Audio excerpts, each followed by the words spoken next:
Hello everyone and welcome to our science class. इस video के अंदर हम स्टार्ट करेंगे क्लास 10 का साइंस का chapter first chemical reactions and equations.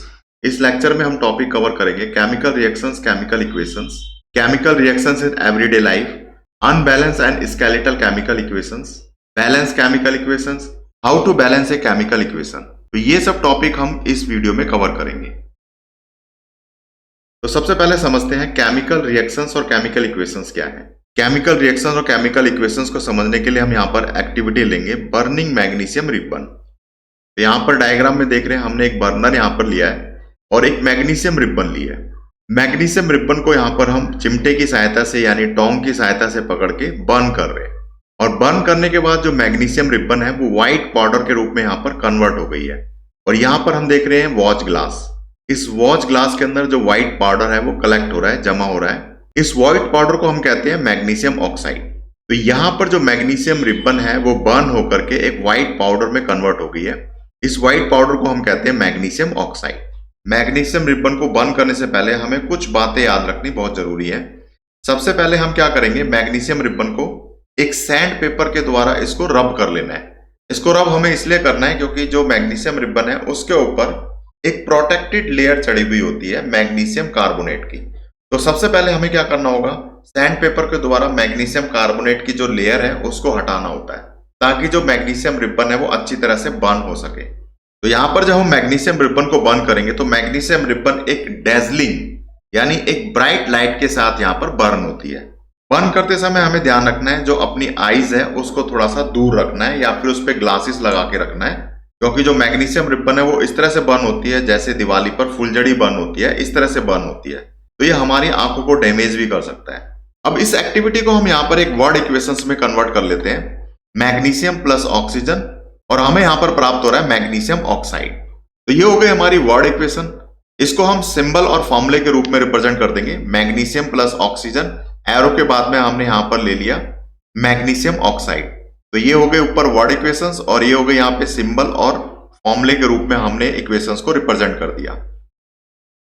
इस केमिकल इक्वेशन की जो लेफ्ट साइड है इसको हम बोलते हैं रिएक्टेंट और जो राइट साइड में हम यहाँ पर देख रहे हैं इसको हम बोलते हैं प्रोडक्ट। तो रिएक्टेंट्स क्या होता है, substances that participate in A reaction, यानी जो केमिकल रिएक्शंस के अंदर जो भी सब्सटेंसेस यहाँ पर पार्टिसिपेट करते हैं उसको हम बोलते हैं रिएक्टेंट्स। यहाँ पर है रिएक्टेंट मैग्नीशियम और ऑक्सीजन, ये दोनों रिएक्टेंट्स हैं। और प्रोडक्ट क्या है, new substances form in A reactions, यहाँ पर एक नया सब्सटेंसेस प्राप्त हो रहा है मैग्नीशियम ऑक्साइड। राइट साइड में हम देख रहे हैं मैग्नीशियम ऑक्साइड, इसको हम बोलते हैं प्रोडक्ट्स। तो केमिकल इक्वेशन के लेफ्ट साइड में है रिएक्टेंट्स और राइट साइड में है प्रोडक्ट्स। तो केमिकल रिएक्शन क्या है, यानी इसकी डेफिनेशंस क्या बनती है। केमिकल रिएक्शन एक प्रोसेस है जिसमें एक या एक से ज्यादा सब्सटेंसेस चेंज होकर के न्यू सब्सटेंस यहां पर बनाते हैं, लेकिन जो दोनों की प्रॉपर्टीज होती है वो अलग होती है, यानी रिएक्टेंट की प्रॉपर्टी प्रोडक्ट की प्रॉपर्टी से डिफरेंट होती है। तो इसकी डेफिनेशन क्या है, a chemical reactions is a process where one or more substances change to form new substances with different properties। तो ये हो गया डेफिनेशन केमिकल रिएक्शंस की। केमिकल इक्वेशंस की डेफिनेशन क्या है, a chemical equation uses symbols and formulas to show what happen in a chemical reactions। तो ये हो गया हमारा first topic chemical reactions and chemical equations. Next topic है chemical reaction in everyday life. Chemical reaction को हम अपनी रोजमर्रा की जिंदगी में भी अपने आसपास होता हुआ देखते रहते हैं। तो कौन से ऐसे केमिकल रिएक्शंस हैं जो हम डेली लाइफ में देखते हैं। Milk left at room temperature, यदि समर सीजन के अंदर हम मिल्क को रूम टेम्परेचर पर छोड़ देते हैं तो कुछ समय बाद क्या होता है कि जो मिल्क है वो खराब हो जाता है, यानी मिल्क कर्ड में कन्वर्ट हो जाता है, मिल्क फट जाता है। तो ये सब क्यों होता है, केमिकल रिएक्शंस के कारण होता है। समर सीजन के अंदर मिल्क के अंदर जो केमिकल रिएक्शंस होता है वो उसकी स्पीड बढ़ जाती है जिसके कारण वो जल्दी खराब हो जाता है। Iron expose to humid air, यदि हम आयरन को कुछ समय के लिए ह्यूमिड एयर के अंदर छोड़ देते हैं यानी नमी वाली एयर के अंदर छोड़ देते हैं, रैनी सीजन के अंदर तुमने देखा होगा कि जो आयरन है उसके ऊपर जंग लग जाता है जिसको हम बोलते हैं रस्टिंग। तो जंग लगना भी क्या है, केमिकल रिएक्शंस। ग्रेप्स फर्मेंटेड, यदि तुम बाजार से ग्रेप्स को खरीद के लेके आते हो तो कुछ समय तक वो फ्रेश रहेगा, यानी अगर उसको कुछ समय के लिए रख दिया जाए तो कुछ समय तक वो फ्रेश रहता है, उसके बाद वो खराब होने लगता है। तो ऐसा क्यों होता है, केमिकल रिएक्शंस के कारण होता है। ग्रेप्स के अंदर केमिकल रिएक्शन होने लगता है जिसको बोलते हैं फर्मेंटेड होना। कुकिंग फूड, घर में खाना पकना, ये भी केमिकल रिएक्शंस के द्वारा ही होता है। डाइजेशन इन आवर बॉडी, हमारी बॉडी में जो फूड डाइजेशन होता है वो भी केमिकल रिएक्शंस के द्वारा ही होता है। रेस्पिरेशन, सांस लेना, ये भी हमारी बॉडी के अंदर केमिकल रिएक्शंस के द्वारा ही होता है। तो ये कुछ केमिकल रिएक्शंस है जो हम अपनी एवरीडे लाइफ के अंदर आसपास होते हुए देखते हैं। नेक्स्ट टॉपिक है अनबैलेंस और स्केलेटल केमिकल इक्वेशंस। इस केमिकल इक्वेशन में लेफ्ट साइड में मैग्नीशियम ऑक्सीजन और दूसरी साइड में है मैग्नीशियम ऑक्साइड। तो सबसे पहले हम चेक करेंगे ये केमिकल इक्वेशन बैलेंस है या फिर अनबैलेंस है। इसके लिए हम क्या करेंगे, लेफ्ट हैंड साइड में जितने भी एलिमेंट्स हैं उसके नंबर ऑफ एटम्स को काउंट करेंगे। फिर उसके बाद राइट साइड में जितने भी एलिमेंट्स हैं उनके नंबर ऑफ एटम्स को काउंट करेंगे। यदि लेफ्ट साइड के number of atoms right side के नंबर ऑफ एटम्स के इक्वल हैं तो ये बैलेंस केमिकल इक्वेशन होगी, अदरवाइज ये अनबैलेंस केमिकल इक्वेशन होगी। अनबैलेंस केमिकल इक्वेशन को ही स्केलेटल केमिकल इक्वेशन भी कहते हैं। तो यहां पर हमने एक टेबल बना ली। फर्स्ट कॉलम में हमने ले लिए एलिमेंट्स। तो यहां पर हम देख रहे हैं इक्वेशन के अंदर जो एलिमेंट्स है मैग्नीशियम और ऑक्सीजन है। तो हमने ले लिया यहां पर मैग्नीशियम ऑक्सीजन। एक कॉलम हमने बना दिया लेफ्ट हैंड साइड के लिए, एक बना दिया राइट हैंड साइड के लिए। लेफ्ट हैंड साइड में मैग्नीशियम का एक एटम है, ऑक्सीजन के 2 एटम है। तो यहां पर इस कॉलम में हमने ले लिया magnesium 1 oxygen 2। Right hand side में मैग्नीशियम का एक एटम है, ऑक्सीजन का भी एक एटम है। तो इस कॉलम में राइट हैंड साइड के कॉलम में हमने मैग्नीशियम को ले लिया 1, ऑक्सीजन को ले लिया 1। उसके बाद हम देख रहे हैं लेफ्ट हैंड साइड और राइट हैंड साइड का जो कॉलम है मैग्नीशियम के नंबर ऑफ एटम्स तो इक्वल है, लेकिन ऑक्सीजन के जो नंबर ऑफ एटम्स है वो इक्वल नहीं है। तो यहां पर हम कहेंगे ये जो केमिकल इक्वेशन है एक अनबैलेंस केमिकल इक्वेशन है, क्योंकि लेफ्ट हैंड साइड में जो नंबर ऑफ एटम्स है वो राइट हैंड साइड के नंबर ऑफ एटम्स के इक्वल नहीं है। तो ये जो केमिकल इक्वेशन है एक अनबैलेंस केमिकल इक्वेशन है। तो अनबैलेंस केमिकल इक्वेशन क्या है? एन अनबैलेंस और skeletal chemical equation does not have the same number of atoms on both sides, यानी रिएक्टेंट्स और प्रोडक्ट्स। रिएक्टेंट साइड में नंबर ऑफ एटम्स और राइट हैंड साइड में जो नंबर ऑफ एटम्स है उनकी संख्या इक्वल नहीं होती है, उसको हम अनबैलेंस या फिर स्केलेटल केमिकल इक्वेशंस बोलते हैं। तो एक बैलेंस केमिकल इक्वेशंस क्या होगी? सिंपल है। बैलेंस केमिकल इक्वेशन के अंदर लेफ्ट हैंड साइड में जितने भी एलिमेंट्स होते हैं उनके नंबर ऑफ एटम्स इक्वल होते हैं राइट हैंड साइड में जो एलिमेंट्स हैं उनके नंबर ऑफ एटम्स के। A balance chemical equation has the same number of atoms on each elements on both sides, reactants and products. तो ये हो गया अनबैलेंस केमिकल इक्वेशन, जिसको हम स्केलेटल केमिकल इक्वेशन भी कहते हैं। और साथ में हमने समझा बैलेंस केमिकल इक्वेशंस क्या होती है। अब एक क्वेश्चन अराइज होता है, why should chemical equation be balance? हमें एक केमिकल इक्वेशंस को बैलेंस क्यों करना चाहिए? 9th क्लास में हमने एक लॉ पढ़ा था, लॉ ऑफ कंजर्वेशन ऑफ मास। इस लॉ के अनुसार matter can not be created और डिस्ट्रॉय। मैटर ना तो क्रिएट होते हैं ना ही डिस्ट्रॉय होते हैं, इसलिए हमें प्रत्येक केमिकल इक्वेशंस को बैलेंस करना जरूरी है।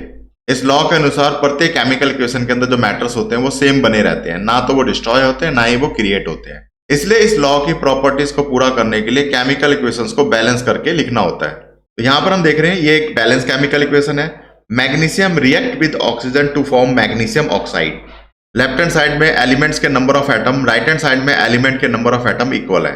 लेफ्ट हैंड साइड में मैग्नीशियम के 2 नंबर ऑफ एटम है, ऑक्सीजन के भी 2 नंबर ऑफ एटम है। राइट हैंड साइड में भी मैग्नीशियम और ऑक्सीजन के नंबर ऑफ एटम 2 है। तो यहां पर हम देख रहे हैं कि लेफ्ट हैंड साइड और राइट हैंड साइड में एलिमेंट के नंबर ऑफ एटम की संख्या सेम है। तो ये एक बैलेंस केमिकल इक्वेशंस है। तो कुल मिला के हमारा आंसर होगा why should chemical equation be balance? Answer, chemical equation should be balance because of the law of conservation of mass. This law says that matter can not be created और destroy, so the mass of the reactant and the mass of the products must be the same. Next question यहां पर arise होता है, how to balance a chemical equation, यानी एक chemical equation को balance किस तरह से करना चाहिए। इसके लिए हम लेते हैं एक अनबैलेंस केमिकल इक्वेशन। यहां पर हमारे सामने एक अनबैलेंस केमिकल इक्वेशन है। लेफ्ट हैंड साइड में यहाँ पे आयरन है, वाटर है, राइट हैंड साइड में फेरिक ऑक्साइड और हाइड्रोजन। इसको हम बैलेंस करेंगे। बैलेंस करने के लिए हम मेथड यूज करेंगे हीट एंड ट्रायल मेथड। तो सबसे पहले हम चेक करते हैं number of atom left hand side के अंदर और number of atom right hand side के अंदर। इस पूरी केमिकल इक्वेशन में 3 एलिमेंट्स हैं, iron, hydrogen, oxygen. Left hand side में आयरन का 1 एटम है, हाइड्रोजन के 2 एटम्स हैं, ऑक्सीजन का यहाँ पर 1 एटम है। तो यहाँ पर लेफ्ट हैंड साइड में हमने लिखा हुआ है आयरन का 1 एटम, हाइड्रोजन का 2 एटम, ऑक्सीजन का 1 एटम। राइट हैंड साइड में आयरन के 3 एटम है, ऑक्सीजन के 4 एटम है, हाइड्रोजन के 2 एटम है। तो ये संख्या यहाँ पर राइट हैंड साइड में है। तो यहाँ पर हम लेफ्ट हैंड साइड में और राइट हैंड साइड में देख रहे हैं जो नंबर ऑफ एटम्स हैं उनकी संख्या अनइक्वल है। तो हम इसको बैलेंस करेंगे by using heat and trial method. तो सबसे पहले हम आयरन को लेते हैं। लेफ्ट हैंड साइड में 1 है और राइट हैंड साइड में 3 है। तो लेफ्ट हैंड साइड में हम यहाँ पर 3 का मल्टीप्लाई कर देंगे इक्वल करने के लिए। तो ये हमारी नई केमिकल इक्वेशन होगी। यहाँ पर आयरन के साथ में हमने 3 का मल्टीप्लाई कर दिया। उसके बाद हम चेक करेंगे आयरन के number of atom left hand और राइट हैंड साइड में इक्वल है, हाइड्रोजन के भी यहाँ पर इक्वल है, लेकिन जो ऑक्सीजन है उसके नंबर ऑफ एटम यहाँ पर अनइक्वल है। ऑक्सीजन के नंबर ऑफ एटम को इक्वल करने के लिए यहाँ पर लेफ्ट साइड में हम 4 का मल्टीप्लाई करेंगे। इसके लिए हम यहाँ पर ये जो H2O दे रखा है इस पूरे ग्रुप के अंदर यहाँ पर 4 का मल्टीप्लाई कर देंगे। तो नई केमिकल इक्वेशन यहाँ पर हो जाएगी 4H2O। यहाँ पर हमने 4 का मल्टीप्लाई कर दिया, लेकिन हमें यहाँ पर ऑक्सीजन के नंबर ऑफ एटम को इंक्रीज करना था, मगर यहाँ पर हाइड्रोजन भी है तो हाइड्रोजन की संख्या भी यहाँ पर इंक्रीज हो जाएगी। उसके बाद हम दोबारा से चेक करेंगे तो हमने देखा यहाँ पर ऑक्सीजन के नंबर ऑफ एटम्स तो इक्वल हो गए, लेकिन हाइड्रोजन के नंबर ऑफ एटम यहाँ पर दोबारा से अनइक्वल हो गए। यहाँ पर हम देख रहे हैं हाइड्रोजन के यहाँ पर एटम पहले 2 थे, उसको 4 से मल्टीप्लाई किया तो हाइड्रोजन के नंबर ऑफ एटम यहाँ पर 8 हो गए। लेफ्ट हैंड साइड में 8 और राइट हैंड साइड में 2। हाइड्रोजन के नंबर ऑफ एटम को हम दोबारा से इक्वल करेंगे। इसके लिए हम यहाँ पर राइट हैंड साइड में 4 का मल्टीप्लाई कर देंगे 2 के साथ में। तो यहाँ पर हम मल्टीप्लाई करेंगे 4 का। तो नई केमिकल इक्वेशन यहाँ पर हो जाएगी। हमने यहाँ पर हाइड्रोजन के साथ 4 का मल्टीप्लाई कर दिया। उसके बाद दोबारा से हम यहाँ पे नंबर ऑफ एटम चेक करेंगे तो हम देख रहे हैं लेफ्ट हैंड साइड और राइट हैंड साइड में एलिमेंट के नंबर ऑफ एटम इक्वल हो गए। तो फाइनली हमें यहाँ पर एक बैलेंस केमिकल इक्वेशन प्राप्त हो जाएगी। अब इस बैलेंस केमिकल इक्वेशन को और ज्यादा इंफॉर्मेटिव बनाने के लिए हम इसमें फिजिकल स्टेट ऐड करेंगे। Physical state in chemical equations, यहाँ पे 4 प्रकार के फिजिकल स्टेट्स होते हैं किसी भी केमिकल इक्वेशन के अंदर, सॉलिड, लिक्विड, गैस। एक्यूएस यहाँ पर हो गया AQ। तो ये सब फिजिकल स्टेट्स हम यहाँ पर इस केमिकल इक्वेशंस के अंदर ऐड कर देंगे। आयरन सॉलिड होता है, उसके साथ हम S लिख देंगे। वाटर यहाँ पर गैस के रूप में यानी स्टीम के रूप में, इसके लिए हम यहाँ पर G लिख देंगे। फेरिक ऑक्साइड यहाँ पर सॉलिड है, S लिख देंगे। हाइड्रोजन यहाँ पर गैस है, इसके लिए यहाँ पर G लिख देंगे। तो ये जो बैलेंस केमिकल इक्वेशन है ये और ज्यादा इंफॉर्मेटिव हो जाएगी। तो ये हो गया मेथड किस तरह से हम किसी केमिकल इक्वेशंस को यानी किसी अनबैलेंस केमिकल इक्वेशंस को बैलेंस करते हैं।